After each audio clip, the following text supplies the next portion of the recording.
சென்னை 13/7/2024. கதை எண் 201. சட்டைக்குள் ரசிகன். ஸ்விட்ச் என்றால் என்ன என்று தெரியுமா என்று கேட்டார் வல்லவன் அண்ணா. அவர் டெக்ஸ்டைல் கம்பெனியில் திருப்பூரில் பணிபுரிந்தார். ஐயோ, உங்க அண்ணன் மாதிரி நூல் பிடிச்சு பார்த்தா நாங்கெல்லாம் எப்படிங்க தொழில் பண்றது என்பார்களாம். ஸ்ட்ரிக்ட் தர கட்டுப்பாடு அவருடையது. எங்கள் வீட்டில் இவர்தான் உயரம். இவர் பல வருடங்களுக்கு முன்பு தான் கொடுத்த சட்டையை அடையாளம் கண்டு கொண்டார்.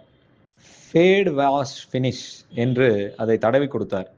அப்போது அதற்குள் நான் இருந்தேன். அவரது இடது கை அப்போது எனக்கும் அங்கே நடப்பதற்கும் எந்த சம்பந்தமும் இல்லை என்பது போல கட்டில் மேலேயே இருந்தது. அதை கொஞ்சமா நகர்த்தி அவர் கால் மீது வைத்தேன். உள்பக்கம் நழுவியது. சட்டையில் வீர விளையாட்டுக்காக செய்தது என்று எழுதியிருக்கும். காக்கி நிறம். அடிக்கடி விரும்பி போடும் ஒன்று. நான் பார்த்து பிரமித்த முதல் விளையாட்டு வீரர் எங்க அண்ணன் தான். அதிகம் பேசாத அவருக்கு ஒரு பாராட்டு கடிதம் எழுதி கொடுத்தவன். உங்கள் ரசிகன் என்றும் முதல் என்றும் போட்டிருந்தேன். மூளையில் இரத்த குழாய் அடைப்பதால் ஒரு பகுதிக்கு சற்று நேரம் ரத்தம் போகாமல் சில உடல் உறுப்புகளின் நரம்பு இணைப்பு துண்டாகிறது.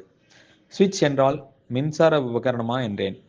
அது ஒரு வகை ஓடும் துள்ளி துள்ளி காலை உயர்த்தி 1 2 என்று குதித்தோடும் பயிற்சி என்று சற்றே நடக்க முடிகின்ற தன் கால்களை நகர்த்தி விளக்கினார்.